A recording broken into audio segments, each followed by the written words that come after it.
The big question I think everyone wants answered. Should I buy Bitcoin? Will it crash? And the truth is, I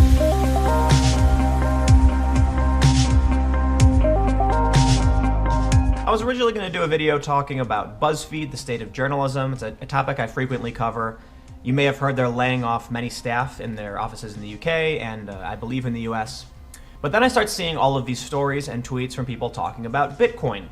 And it seems like too many people just don't really understand it. And before I go any further, I want to mention that I'm barely knowledgeable about Bitcoin, but I at least know a lot more than the average person and a lot of these journalists who don't seem to be doing their jobs when they're talking about Bitcoin. So you may have heard recently that Bitcoin hit $17,000 per coin. There's a lot that I need to talk to you about so I can explain to you why it's valuable, how you can buy Bitcoin, and what might happen. So first, a lot of articles talking about Bitcoin being a bubble. CNN Money has an article called Bitcoin versus History's Biggest Bubbles, They Never End Well. In this, they talk about tulip mania, which many people have likened to Bitcoin. In the early 17th century, speculation helped drive the value of tulip bulbs in the Netherlands to previously unheard of prices. Newly imported from Turkey, tulips were a big novelty at the time. It goes on to the South Sea bubble. In the 18th century, shares in the South Sea Company, a British trading firm, soared on expectations. It would soon reap bumper profits from trade with South America. We have the Wall Street crash of 1929 and the dot-com boom. Now, I lean more towards, to an extent, we're probably in a bubble. Bitcoin goes up and down. It's happened numerous times. Several years ago, Bitcoin hit $1,000 per coin and then fell down to several hundred. And I think its lowest at the point was like 300 or 400 after falling from 1,000. Every single time Bitcoin hits a large number, people call it a bubble. Back in 2011, Bitcoin was at 70 cents. When it hit $5, my friends were like, whoa, dude, Bitcoin should not be at $5. Do not buy. Bitcoin hit $20. I immediately sold all my Bitcoin and I ended up with, I think, $400. I had something around 20 or some odd Bitcoin. And going from $1 to $20, a 20 times return, you'd be crazy not to take it. Then Bitcoin hits $100, it's a bubble. It hits $200, it's a bubble. Hits $1,000, it's a bubble. The bubble pops and Bitcoin falls down to 600. And then everyone says, uh-oh, here it is. And it creates a panic, people sell. Then Bitcoin went back up to 1,000, and this year it's up nearly 2,000%. Just a few months ago, I was buying crypto at around 2,700, and today one Bitcoin is worth nearly $16,000. So first, people say, what's going to happen when you can no longer afford a Bitcoin? For those that don't understand this, Bitcoin, they break down to decimal points. One Bitcoin is not the standard unit of purchase. You can actually buy 0.001, 0.00001, and the smallest increment is called a Satoshi. One Satoshi right now, it is the 8th decimal point of a Bitcoin, is selling for 0.000015757 US. It's not even a penny, okay? So you can actually buy lots of Bitcoin fractions. If you really want to get involved, you can buy 10,000 Satoshi right now for $1.57. Round up, we'll call it $1.58. When looking at these past bubbles, I'm not an economic expert, but one of the things they mention is that when the price of the commodity, when the price of the stock or whatever becomes too high for the average person, there's no more demand, the price can't keep going up. In which case, people start selling, there's no one to buy, and the prices tank. And that's still possible with Bitcoin. A lot of people bought Bitcoin at a couple $100. I mean, even a year ago, you could have bought nearly at around 1,000.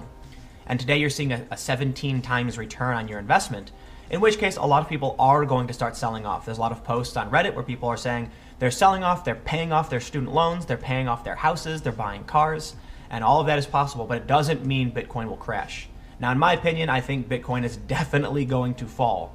It's unheard of. The spikes we're seeing, I mean, it's ridiculous. But you also need to keep in mind that even with the dot-com boom, when people started investing like crazy into websites, Google and Amazon came out of this, eBay came out of this, PayPal came out of this. There are a lot of companies that did in fact become extremely valuable, and Amazon is extremely valuable today. There are a lot of stories that keep getting written saying that Bitcoin has no intrinsic value. They're saying a Bitcoin is only worth what someone is willing to pay for it. That's true.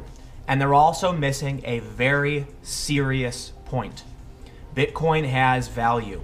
It's hard to track on an individual basis. Yes, the ledger shows us who spent what where, what coins went to what address, but finding out who has what address is a bit more difficult. It is possible, and in some instances, it's easier than cash. But people have found ways to obfuscate this information, and they can work behind the scenes. This is why we see the Silk Road, people selling drugs. It's easy to transfer value over state lines, over international borders, and skirt certain government regulations. Now, when I say government regulations, I don't just mean the United States. Foreign countries have very strict regulations on how you can and cannot send money to certain places. With Bitcoin, many different countries were able to send value immediately. So let's say a Bitcoin is only worth what people are willing to pay for it. There are people who want to transfer, say, $1,000 in fiat. We'll compare the value to the US dollar. So let's say someone in China has $1,000 and they want to send that to a company in the United States for some work. Well, going through the banks is cumbersome and sometimes costs a lot of money, and sometimes there's paperwork. Let's say they're trying to send $200,000. That can be pretty damn difficult. Or they can go onto a website, instantly buy Bitcoin, instantly send that Bitcoin to someone in the US. That person in the US verifies through the public and private keys that make Bitcoin work that they are holding this information, that they have this value, and then they immediately sell it for US dollars. The Bitcoin doesn't actually stay in their accounts longer than a few hours, or as long as it takes for the Bitcoin to transact. Large amounts of Bitcoin need to be confirmed by multiple nodes on the network to verify the transaction is legitimate.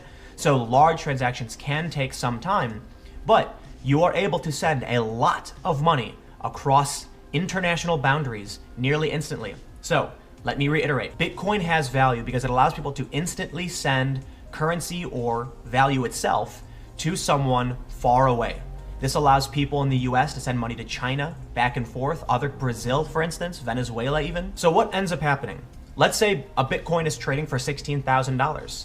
It doesn't matter. I need to send $1,000 to Japan. So I buy $1,000 worth of Bitcoin, and that comes out to 0.06 Bitcoin. I do not care how much Bitcoin I'm buying so long as it is worth $1,000.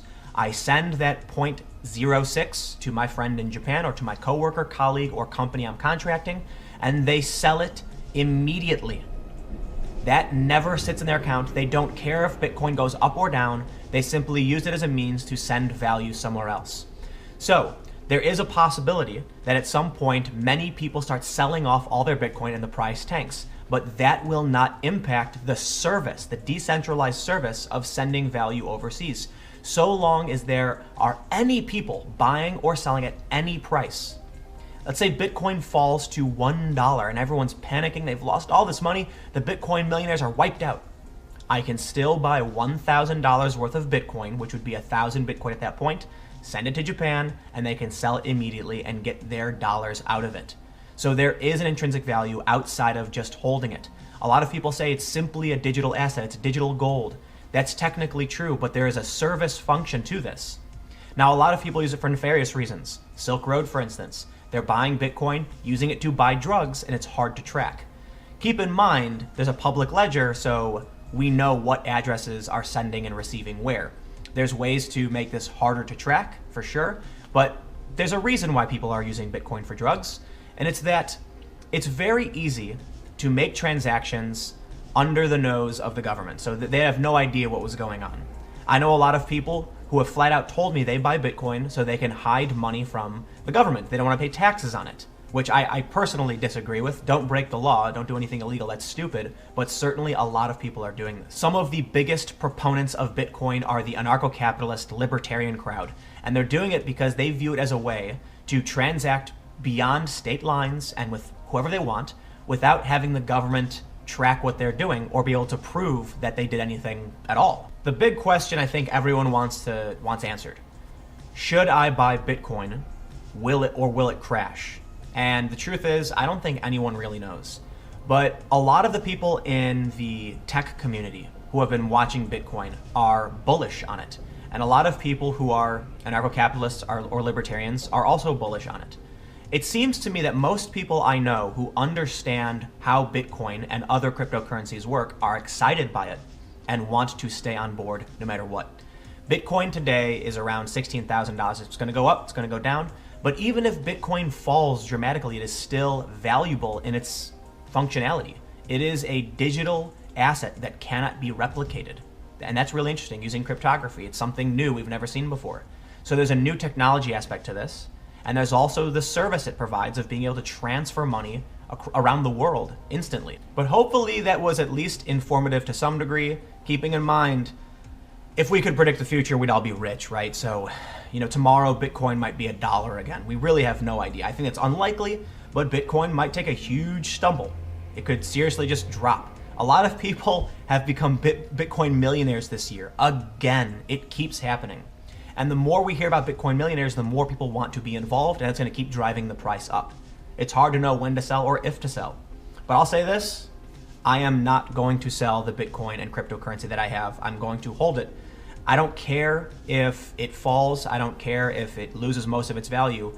I think it has an intrinsic value as a technology. And I think in the long run, in the future, it's going to be worth significantly more. That's just my opinion. So let me know what you think in the comments below. I know a lot of people aren't too big on Bitcoin, but I think I had to address it because this is a big story right now. I mean, the value has exploded. We'll keep the conversation going. If you want to support my work, you can go to timcast.com/donate. Give whatever you'd like or give nothing at all. My videos are always free and available every day at 4 p.m. And yes, on my website, I have Bitcoin addresses, Bitcoin, Ethereum, Bitcoin Cash, and Litecoin, I believe. So that's on my website too if you're a crypto person. And thank you all so much for watching. I'm on Twitter at Timcast, and I will see you all tomorrow at 4.